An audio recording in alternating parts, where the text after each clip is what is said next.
Working 9 to 5, what a way to make a living. Guess what I was just listening to? Guess. I was listening to 9 to 5 by the majestic, the Queen, Dolly Parton. I say the Queen, but then, I'm a fake fan who knows like 2 of her songs. Don't tell her that, listen. Because the point I was just about to make. Just based on one of her earliest hits, she would have probably liked the idea of why I created the channel. She would have liked the podcast. She would have loved the channel. Somebody get Dolly on this train, please. She would love this. She'd be like, yeah, bitch, quit your jobs, everybody, and start doing some creative work. Okay, speaking of creative work, today, yet again, I'm trying to direct more and more people onto my YouTube channel. The channel is called Maya Babengeza and I post extra content there. And here, I really was interested in this story because it was the inspiration for Killing Eve, the TV series. Watched it. Sandra Oh is in it. Like, you must watch this shit. This is like also based on a real story, which you will find out today. But this month, on the BAMN network, give me a drum roll. Give me a drum roll, somebody. While I cough, while I sneeze at you, give me a drum roll. It's the month of political crimes. And at least one of them that I want to cover, will just break your heart. I think we're gonna go into that one next week. So this one, I have somebody that I hope you don't see as an inspiration, because she was not inspiring. But with her, I need your help to deduce her motives. Because she was definitely an interesting character. That would be the understatement of the day. She killed about 23 people, but Before I play you what I already recorded for that channel, let's have 2 expressions of the day, because I know I missed out last week. I played again the episode from the channel. What did you think about Anu Singh's case, by the way? That she was insane. Do you think she would have done it without the audience? Do you believe any part of her story? Or any part of her defense, should I say? Listen to that case. That case and Kelly Lane, still to this day, Australian cases, something else. Just something different. I just need to make a whole podcast just focusing on Australian cases, because it has come to that, okay? In my freaking accent. Yes, take it or leave it. Everybody's like, leaving it. Sorry, bye. It's like we have case file, bitch. Like, can't compete with this. Okay, 2 expressions of the day. First expression is to butter somebody up. What could it mean? What could it possibly mean? Well, if you're anything like me, it just straight up means to suck up to somebody. But in such a cunning way that you are, buttering them up, you're making them like you, most probably because you want something out of that, you want to ask for a favor. You butter up your manager to ask them for a promotion and not to see how many mistakes you have made. Yeah. The origin of this expression, though, this was a customary religious act in ancient India. In order to prove their religion, the devout would throw butterballs at the statue of their gods in order to seek either forgiveness or favors. Yet again, kind of like the meaning of the expression we have today. Because this was ancient India, you would use ghee, which is this butter that you would apparently use just for everyday cooking. But also, you as a worshipper would hope that the gods would reward you with peace and obviously good harvests, because that was what was important back in the day. This particular custom dates back all the way to 16,000 years before Christ. But then, there was a custom by the Tang dynasty. So, between 618 and 907, after the birth of the Lord, the Mighty, the Christ. And that custom was that during Tibetan New Year celebrations, sculptures would be made out of colored butter and then would be displayed during the New Year ceremonies as the gift to the gods, to the heavens. Yeah. It'd be interesting if somebody still follows these very ancient customs today. You would let me know, right? I won't reveal your names. I'll just be like, okay, tell me what's your motive. Why do you throw butter on the statues? Just imagine somebody here starting a movement and throwing the butter on the statues of people at Trafalgar Square. They're not gods, Maya. Yeah. See, this is why you don't speak before you think, because like your mind is catching up with the dumb shit that's coming out of it. Mind is catching up with the dumb shit that's already coming out your mouth, and your mind is like, they're not gods, they're like colonizers. So no, nobody would do that. The second expression of the day, I don't know why, but I find this expression to be so sexual, so I had to cover it. There's nothing sexual in nature. The expression is go the whole 9 yards. I mean, come on. It means go all the way, which immediately to me is like, ooh, going all the way, 19-year-old Maya, yeah. No, please tell them the whole story, Maya. Tell them the whole context. It started in the fridge, please. Stop it. Nobody needs to know. It's already a shame enough to this family. Okay, my parents, please don't listen to this episode. Just imagine my parents would be like, oh, it started in the fridge. Logical. Didn't expect nothing much else. Didn't expect much else. Didn't expect you to make us proud by losing your virginity. Alright. So, the origin of this expression came around during the World War II, when the fighter pilots were equipped with 9 yards of ammunition. What this means is the bullets for the machine guns used in American combat planes in World War II were in chains of 27 feet in length. So it was like 9, 9, 9. So if the pilot was able to fire all of his bullets off at one target, he was said to have given somebody the full 9 yards. Which again, it's like saying it today like you're giving somebody like a sick. Is it, Maya? Is it? Is that even big? That's not. Ah, God. I've been married for 5 years. I don't know what is big anymore in terms of like inches and big. No, because there's a foot long, right? Yeah, bitch, you know what's big. You're married to a black guy. There's a foot long. This episode is just gone downhill. This is gonna ruin this whole podcast experience for everybody. So there is a foot long right now. I'm actually measuring for the camera. And then a 6-inch. So yes, a foot long is what you aspire to. Don't quit your aspiration just because I can't define a big dick. No, man, they're quitting the podcast. They're not quitting looking for big dicks. Jesus Christ. Alright, and then another.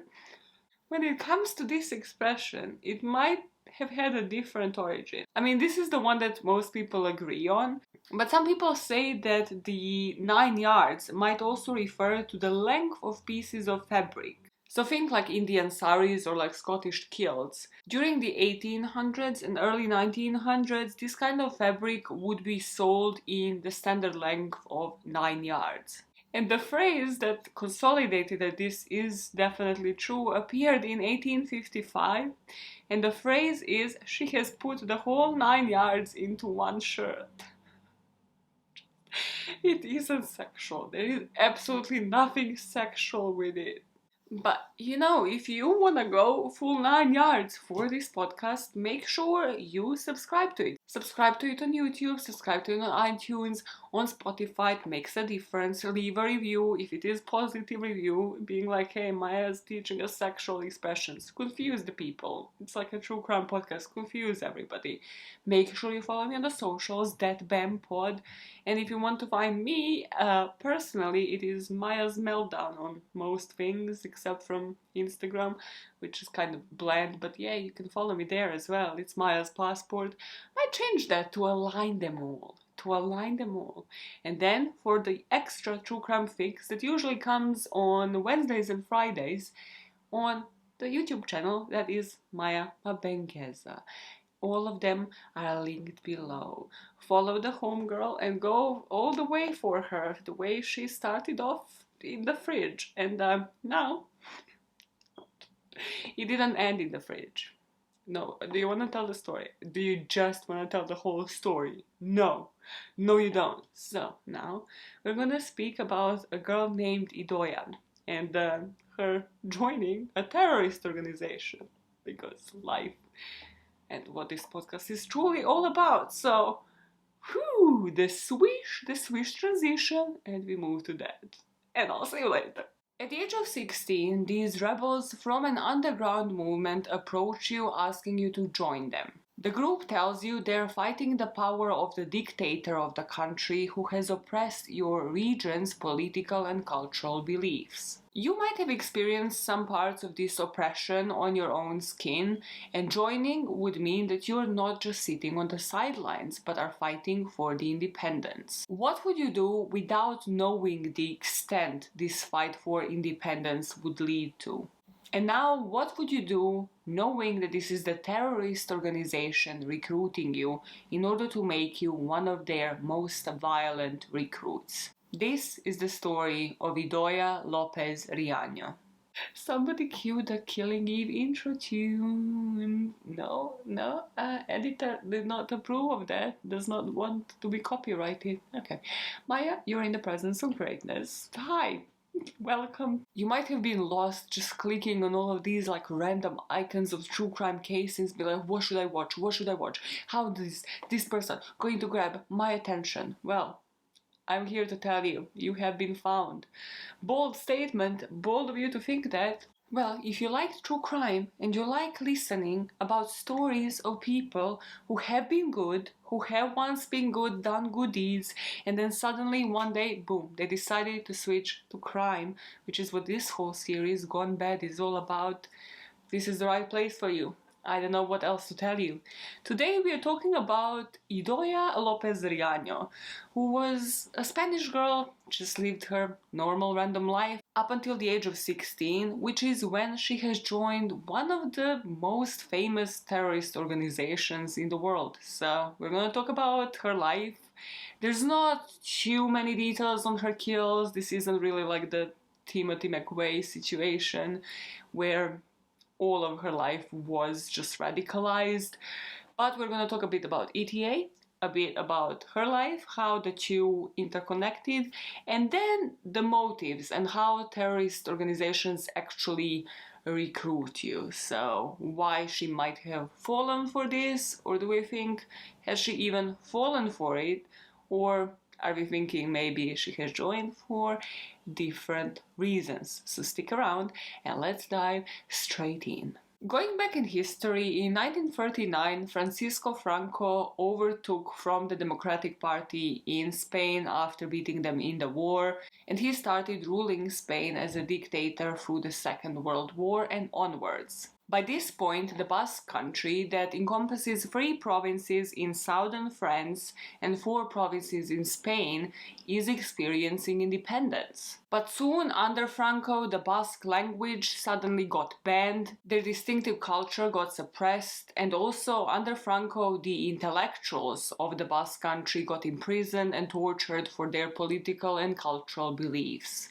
So in 1952, kind of halfway through Franco's ruling, this guy, José Luis Álvarez, and some of his friends met with other members of the Basque Nationalist Party.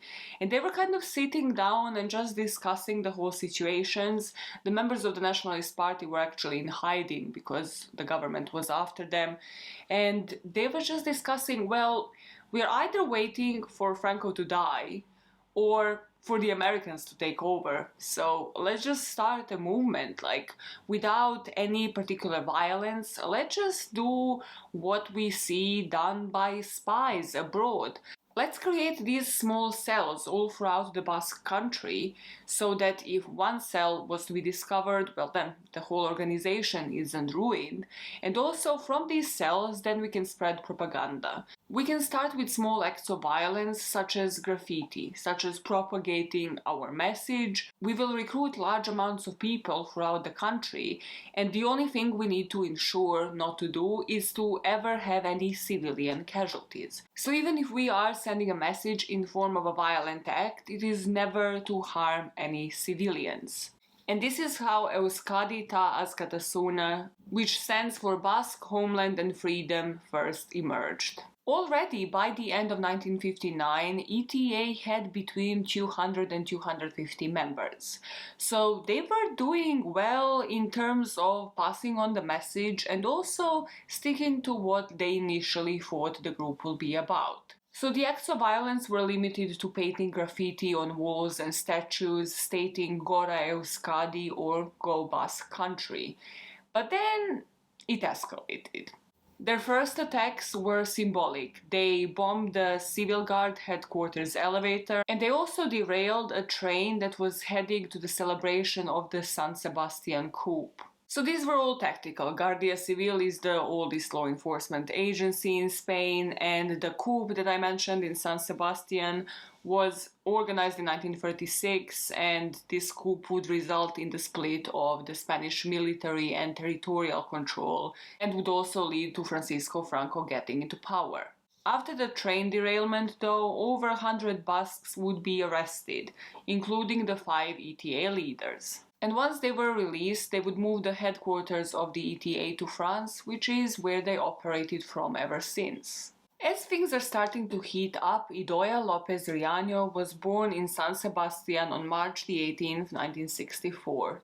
And really the reasons why Idoia might have joined the ETA in the first place probably started in her family. Everybody in Idoia's family was left-wing. They were socialists looking to overthrow capitalism and the wealthy ruling classes. And even though we don't have much information, I suspect they were radicalized in their beliefs, because just even the fact that Idoia was born in San Sebastian was because they had to move there.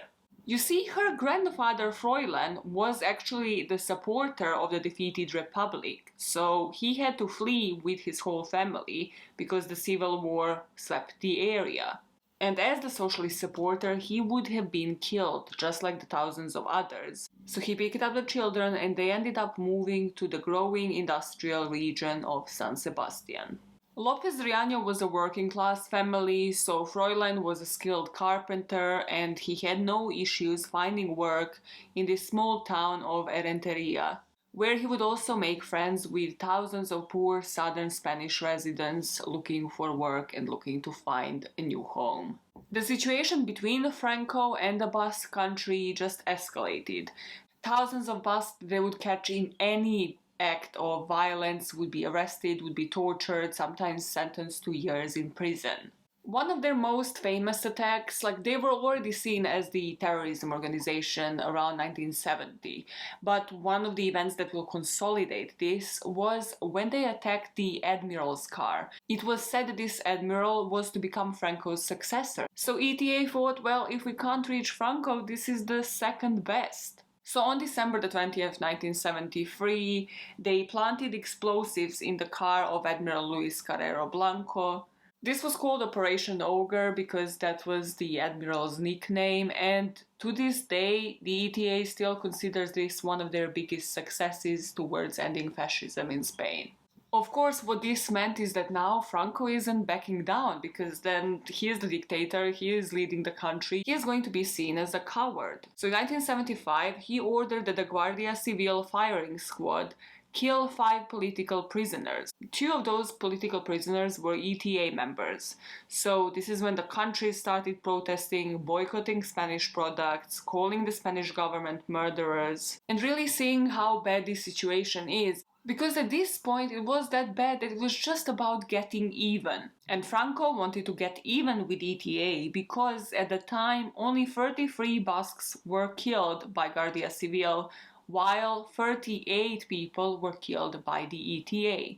But before he could get even, one last time, he died in November that very year. After Franco's death, the democratic government moved to establish the regional autonomy for the Basque provinces, and also they started offering pardons to any ETA members that renounce terrorism, something that will become relevant in this story later. Slowly, what this meant for the Basque country was they started getting their own parliament, their own government, collecting their own taxes, controlling their own education, having their own police force.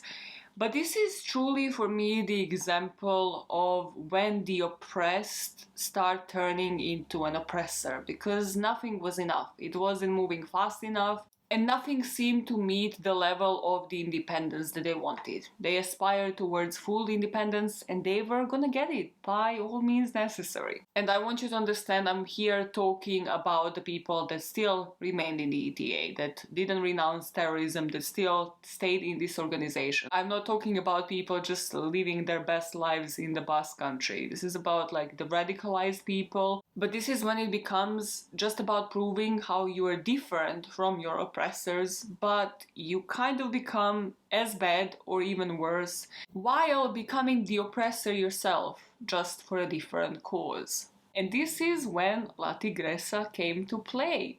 In 1976, Idoia was known sort of as a party girl in the neighborhood.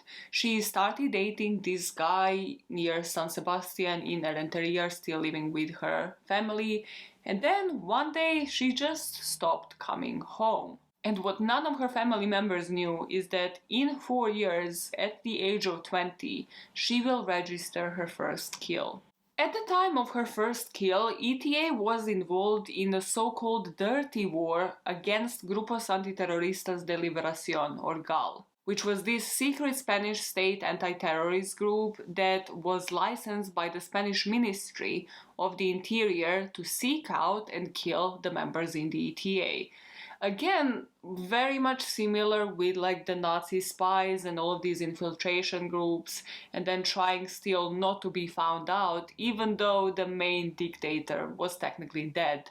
So on the 9th of November the 16th, 1984, Idoia, under her alias in ETA, being Margarita, confronted this French citizen called Joseph Couchot in the Basque town of Irún and accused him of being the member of this Grupos Antiterroristas de Liberación before shooting multiple bullets and killing him on the spot. Because you see, not many things are known about Idoia, but we know her MO. The ETA was still not just targeting civilians, because that doesn't send a message to anybody. So they are targeting different admirals, different police officers, people in the government. So they would send their Margarita, La Tigresa, Idoia, who would go seduce them, make her way into their inner circle, and then go for the kill. Did anybody else notice how we don't hear from that boyfriend ever again? It's just like, yeah, your girlfriend is literally, using her sexual prowess, like, seducing every single man in the hood, and then, like, shooting their brains out. It's just like, I mean, if I want to stay alive, she kind of proved to, like, outscale me in this freaking game. Like, I brought you in, but now you keep shooting other people. Like, I'm out. I don't want nothing to do with this shit. Due to her MO, due to the knowledge of the others that she was cold and calculated and would not hesitate to pull the trigger, they eventually gave her more and more responsibilities. So already at the beginning of the 80s, she was a lieutenant in the Madrid's ETA cell. But her biggest challenge to date, and the one that she is most famous for, was the bombing attack that resulted in 12 civil guards getting killed and 35 civilians being injured. Documents at the sentencing in 1989 stated that all of the terrorists decided all together the most appropriate way to carry out this attack was with a car bomb.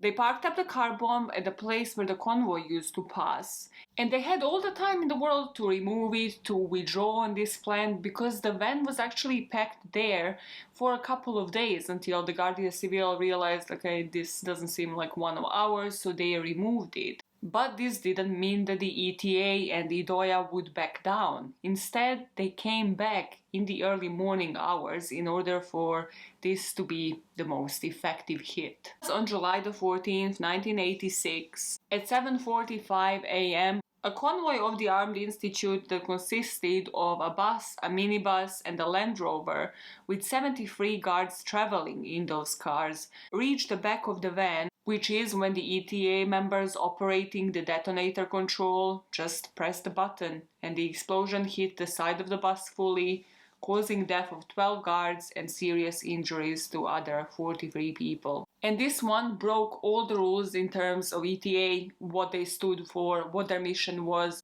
because other 35 people that were just innocent passers-by were also injured in the process. What Idoia didn't really know already at the time of this attack is that everybody was kind of looking at her, she was kind of like in that disciplinary phase, just she wasn't informed about it. The primary reason for this was that in June, so just a month before this attack, she kind of became reckless. I mean, this was a pattern, but this is when they started actually picking up because it led to consequences. So they had one of those missions where they would have like the submachine, like the rifles, you know, so they would just like point them at the targets in the car, and they're waiting for the other cars to pass. Usually like the target car would be in the middle, and that's the only shoot that she was to make. Like, think Kennedy's assassination. But what Idoia has done, she got tired of carrying, you know, holding this submachine gun, so she just started shooting at like all of the cars passing by. So her superiors got a bit concerned, so they just kind of probably put her on like a red list, and then they kept her there, and then she just kept fucking up. In one event, which is truly so unlike every Villanelle moment in Killing Eve, she missed a target because she was so entranced just staring at her own reflection in this shop window. One time she delayed the whole operation because she has lost her shoe, and of course, she is a fashionable woman, she can't. It won't be believable if she just puts like other shoes on. No, God forbid. Another operation had to be delayed because she had to do a pregnancy test. She was freaking out. And then one other, which I think at this point they were so done with this woman, she lost a gun. So like the commander was like, what do you mean you didn't bring gun from home? This is like your essential. This is, you know, requirements of a job. It's like if I showed up to work with no laptop, I was like, I'm just gonna sit here and chill, like, you know, customer service. I don't care anyways. To which her defense was, what do you want me to do? I forgot, period. And the commander was like, well, you're putting the whole unit at risk, like multiple times actually, because you're just shooting willy-nilly, you're forgetting your own gun, and you just cannot be relied on anymore. And one of the reasons why they were fed up with her is because she wouldn't change up her physical appearance. When it comes to this point, I kind of had to blame the ETA big time, because she most probably had similar facial features when they hired her when she was 16. So suddenly, what became a problem was her huge hair. She does have the most distinctive curly hair out of probably everybody that I covered on this channel, but again, that's something that probably they should have realized before. Then of course they wanted her to wear colored lenses, to like put wigs on, to sort of like put different kind of makeup at different times, and she would just constantly refuse to do any of that. She was very much satisfied with how she looked like, and she was like, this is what works. I need to seduce them before I kill them. And yet again, the ETA was like, we didn't brief you to seduce them. Like, the kills, yeah, we wanted that part. The seduction part of this is on you. Yet again, we never asked you to actually seduce these guys, possibly sleep with them, and kill them. That was never part of the equation, Idoia. Now, due to her insubordination, due to the constant clubbing, constantly not following the rules of the mission and just doing whatever the hell she wanted, ET8 leaders forced her into exile in Algeria. And this is where she lived under the alias Tanya, which was inspired by the woman who fought alongside Che Guevara. Which is another tidbit that I find interesting because it happened in Patty Hearst's case. I'll link it below. I covered Patty Hearst's case for the podcast.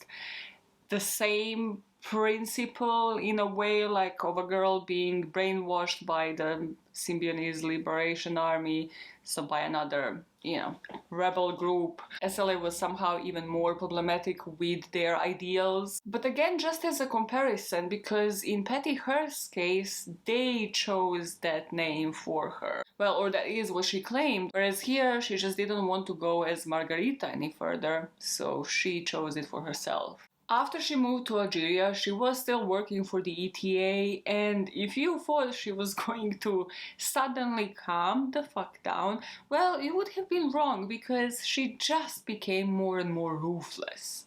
Here she joined the notorious commando unit that carried out the attacks in Barcelona, Valencia, Alicante and Murcia. And here what Luke Jennings stated in his book, Killing Eve, which the series was based on, just like Villanelle, developed that obsession with the FBI agent who was played by Sandra Oh. Well, Idoia developed this obsession with the civil guard. Here she really just developed further on her MO. So she would go to clubs, she would go to the bars, she would go home with them, have a one-night stand, get as much info from them as possible for her operations, and then that same night or the next day she would just fire some bullets into them and then just leave them there. And after 5 years of just being nightmare for the ETA, they move her now to the south of France, and this is where she will actually get arrested in 1994. Here she was charged for the murder of the French citizen, the first victim that she shot when she was only 20,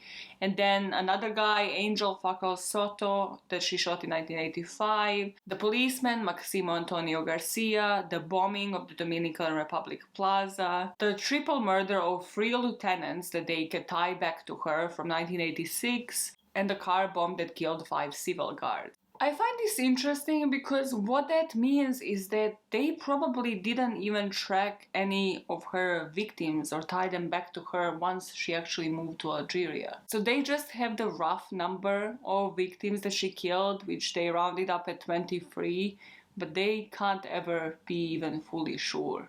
As she is in French prison in 1997, ETA kidnapped the local councillor for the ruling Popular Party in the Basque region called Miguel Angel Blanco. And in order to release him, they asked for 460 prisoners who were in jails all around Spain to be released and to come back to the Basque country. But the Spanish government didn't want to meet their demands, so the ETA members shot Blanco twice in the head.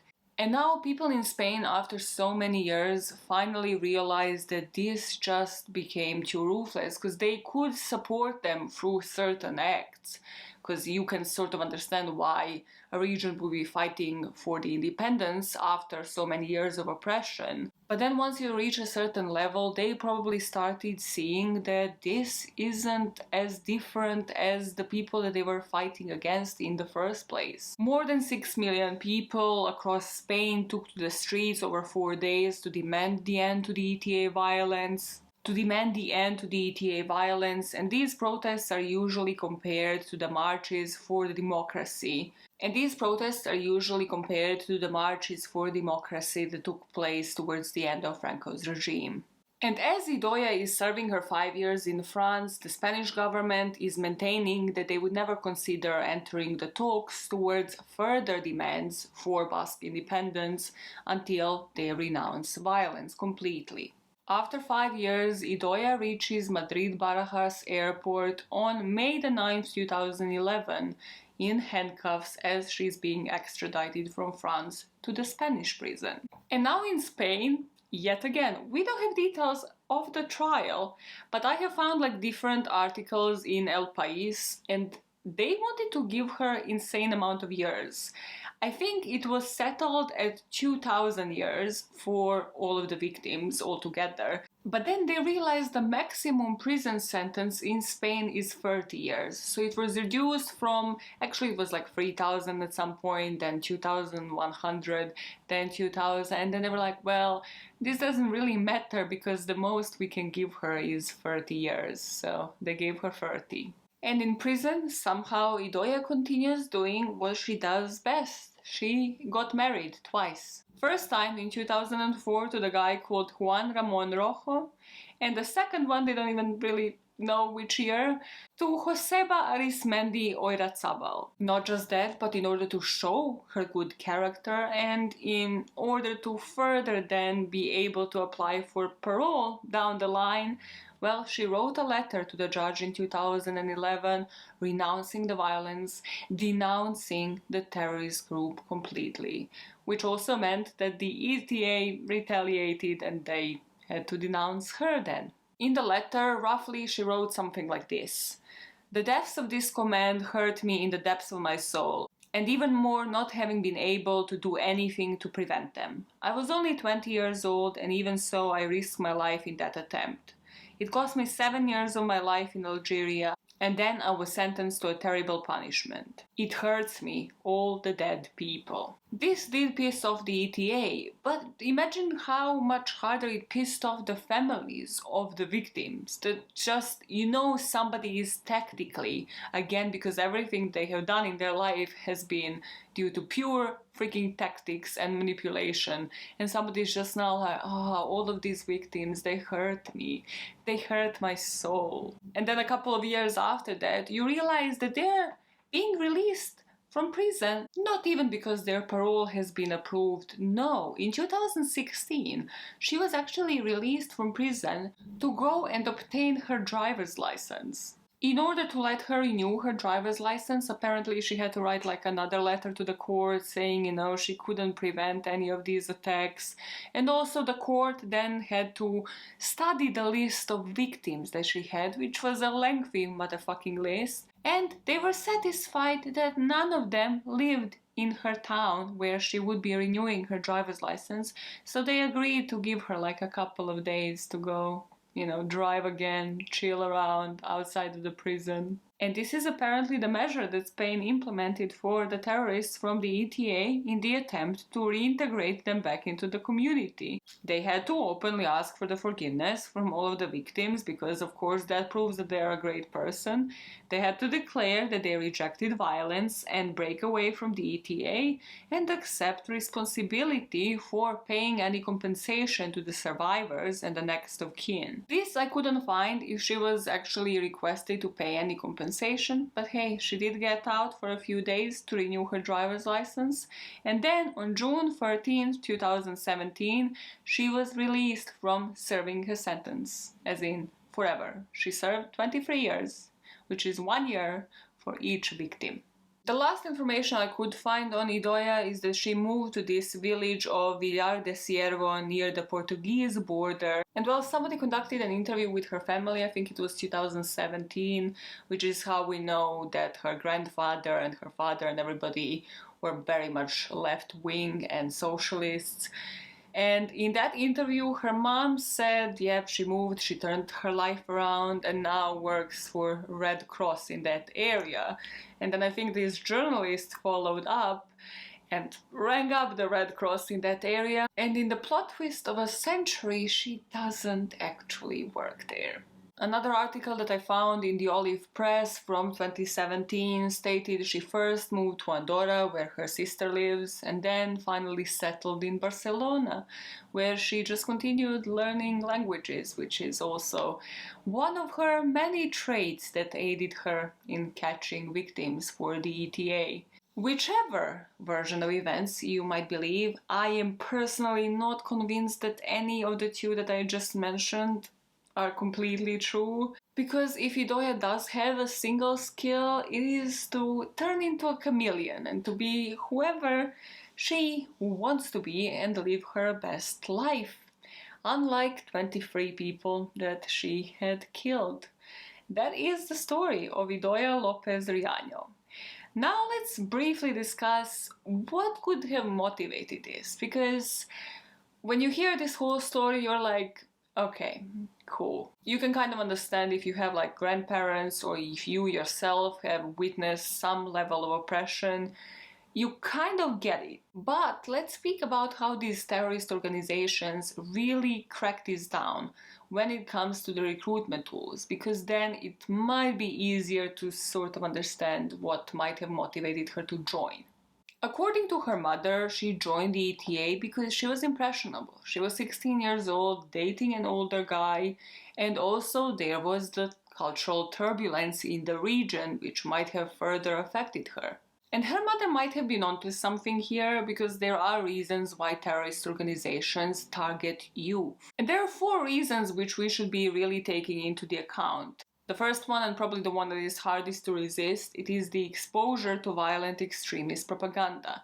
And something you need to think about when it comes to this particular age range, it is how you hear about it in school as well.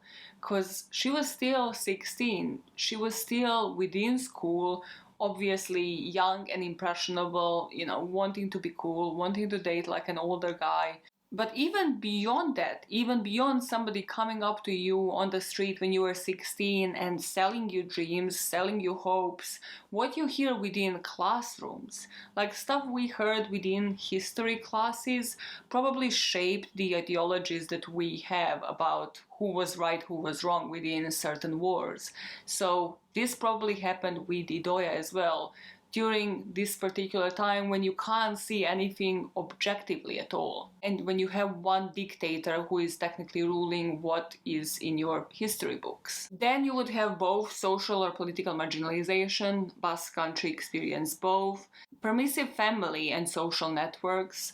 Well, here we don't really know in too much detail whether her family looked for her, whether they tried to get her to denounce ETA, whether they filed missing persons report, like all the normal protocols. We don't really have the information on this. We just know that one night she just disappeared, and then the next thing they knew, well, she killed multiple people. Geographic proximity also plays a huge role, and then economic instability. The whole of her family was working class. They were all working in different trades, so again, as a factor when recruiting somebody into a terrorist organization, you can always overpromise them on every single one of these factors. You can promise them, yes, you're fighting for a cause, but you will also always be provided for, live within a community that is fighting the same fight as you do. And when you're 16, you might not know better.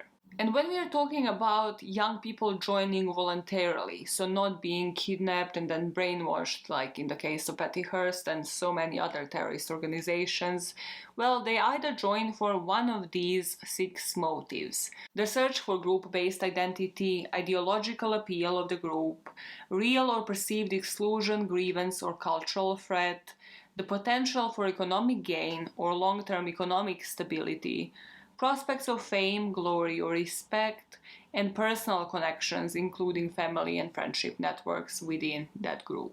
And don't get me wrong, there are people like Luke Jennings who did write Killing Eve, that the whole TV series is based on, who think that she joined this group purely because she was a psychopath, because she showed this with her actions after she joined. She didn't denounce it until, again, it was all about her, until she was about to get out of the prison. Why didn't she denounce it at any point? She went to France, she went to Algeria.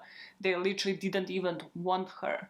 Why not denounce somebody that really doesn't even care about you at some point? And that would be an interesting area to explore, which I don't think it was ever done.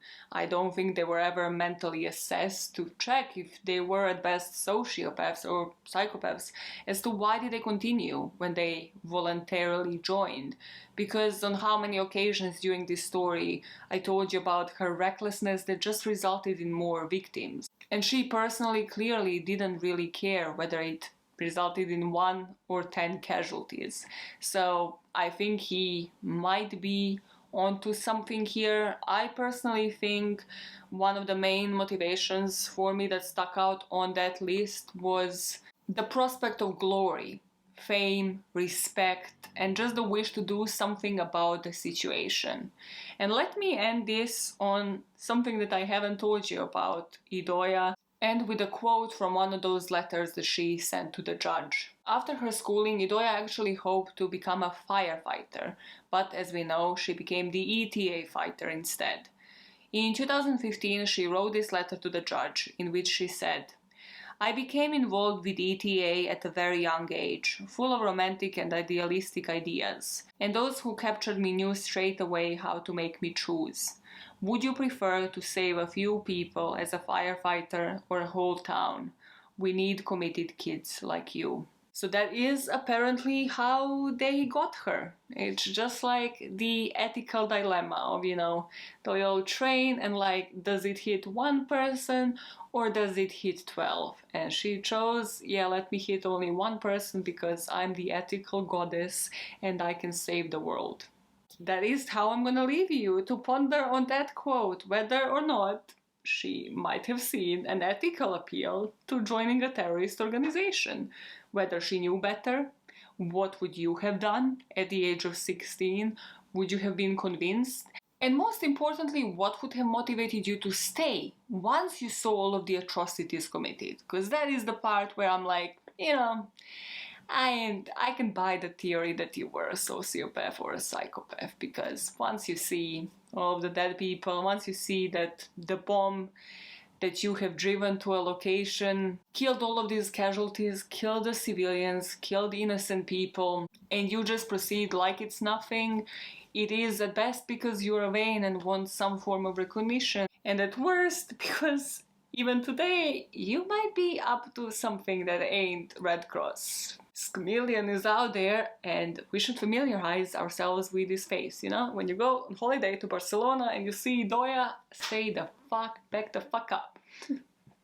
When you go to holiday to Barcelona, to like Ciervo place next to Portugal, wherever, just be aware, if you see a bush of curly hair, stay away.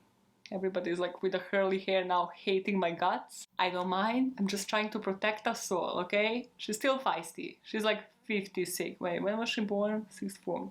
She's 57. She's still kicking. She's still probably dangerous. Back off from curly-haired woman at La Playa and just drink your mojito and enjoy your life. Enjoy. And don't grow a beard like Ricky Martin in his new video with Carlos Vives or whatever it is. Just don't, please. Just, the additional what not to do, you back away, don't approach the curly-haired woman, and also stop looking like Santa Claus. Like, okay, now I'm gonna bring you the actual outtakes, which apparently this should belong to, but it just does not. So, and I will see you tomorrow. If I edit everything right, I will see you tomorrow. Hopefully the whole team of editor, writer, script writer, commentator to finish everything for you by tomorrow, because I'm really excited about this one. Okay, so make sure you like and subscribe for more content coming at you. And now, bye everybody. Bye. Did you want to say disgusto, Maya? They were a bit like unappeased. It's like a bit, I'm doing a Spanish class. No huele bien, no huele bien. Imagine if he actually smelled. Something we don't know about the rulers from like, whenever. History. It's like, did they smell well? What kind of perfumes did they have? Did they have those like granny perfumes? When you pass somebody on the street and they smell like old people, and you're like, why? Why are you not using Britney's Fantasy like everybody else? Going a bit down the memory lane. It's memory lane. None of them were alive, probably. Were you alive in 1939? How old is she? Somebody do the math for me, and you can tell me later. Wait, yeah, she was born 64. Come on, Maya, you can do the math. I believe in you. I believe in you. Okay, 64 now. The speed this process up. It's embarrassing. I don't know which year we are in. 57. She's 57, everybody. I took a calculator. Why did I just drink a hot beverage? Like, what is my actual problem? I'm fucking sweating on camera. That is always a vision. I forgot how YouTubing went in the summer. Laughs in Spanish. Do you know how Netflix... I swear I've seen this somewhere. Netflix got like really relaxed. I mean, in terms of like actually translating things. I don't know where I've seen this. I think it was like all over TikTok, where now they don't like translate like, French, Spanish, like languages. They don't like put subtitles on the screen. They're just like speaking in Spanish. Yet another reason for you to become multilingual. Yet another reason for you to start learning languages. Also, yet another reason to subscribe to my channel, because you know that my partnerships, if I was to partner with anybody, it would be language learning apps. Because homegirl. Yeah. Duolingo, Memrise, Babbel. You want them? You want those discount codes? Subscribe to this channel. For the future prospective partnerships. Believe in me like I believe in you. 9 to 5, what the way to make living. 9 to 5, what the way to make living. the whitest girl does. Why do the hands always need to be up? Why? Ooh, white girl. Ooh, white girl. I am not proud of this. I am not proud of any single or multiple white girl moments in my life. Let me just address the situation. I'm looking you in the eyes. I am not proud of being white. I'm mentioning it because I've seen this bio of this girl on TikTok. She's like white and proud. And I just really wanted, to ask why. Like, just why though? Like, what's there to be proud of? Girlfriend, drop it in the comments, hey. Confuse the others who haven't made it to the outtakes. Wow, that was a story. That was a story. Do you see any similarities between her and Villanelle from Killing Eve? Because many people, including me, at times don't. And it's not just because of the looks difference. It's not just because of the looks difference. But, I mean, it does play into, once you think about somebody visually. And when thinking about motives, do you think she was impressionable? Or do you think, like, there was more of a vanity playing there? Because there was nothing in her family, like, none of her family members did join the ETA, so... Again, was it just the fact that she wanted some fame and acknowledgement, and this is the only way she saw to get it when she was 16, and then just never got out of it, and then denounced it when she needed to only. Well, you let me know what you think. You know where to find me. I told you at the beginning, it's that BAM pod all across the yards. And then it is podbam@gmail.com if you want to do the snail mail and for me to read the snail mail on the air.